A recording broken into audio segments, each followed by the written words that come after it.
गुजरात में 1 घंटे की मूसलाधार बारिश ने शहर को फिर डुबो दिया है। नशेबी इलाके ज़ेर-ए-आब आ गए हैं। गली मोहल्लों में कई फीट पानी जमा हो गया। डिप्टी कमिश्नर ऑफिस समेत तमाम सरकारी दफातर पानी में डूब गए।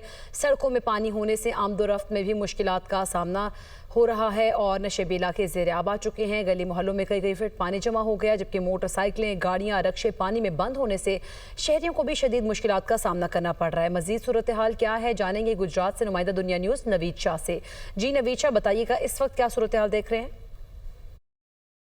देखिए जी, गुजरात में आज 1 घंटे की बारिश ने गुजरात शहर को दोबारा डुबो दिया है। गुजरात की जो मेन सड़कें हैं, मेन शहरें हैं, वो पानी में डूबी हुई हैं। गुजरात के गली मोहल्ले हैं, वो पानी में डूबे हुए हैं। जो पानी है, लोगों के घरों में 2-2 फुट से ज़्यादा जो है पानी दाखिल हो चुका है, जिससे शहरियों को शदीद मुश्किलात का सामना करना पड़ रहा है। अभी की सूरत हाल ये है कि गुजरात में बारिश का जो पानी है कई चौकों पर खड़ा है, कई जो सड़कें हैं पानी में डूबी हुई हैं और जो लोग हैं वो पैदल सफ़र करने पर मजबूर हैं। यहाँ पर ये बता दूँ कि पानी में लोगों के रक्शे बंद हो रहे हैं, लोगों की गाड़ियाँ हैं वो पानी में बंद हो रही हैं, जिससे जो शहरी हैं वो मुश्किलात का शिकार हैं। और यहाँ पर ये बता दूँ कि आज जो पानी के बाद जो है जो लोग हैं वो घरों में मशहूर हैं और हुकूमत पंजाब से मुतालबा कर रहे हैं कि निकासियात के मसले के हल के लिए जल्द से जल्द इक़दाम किए जाएँ ताकि जो लोग हैं इस मसले से निकल सकें। जी।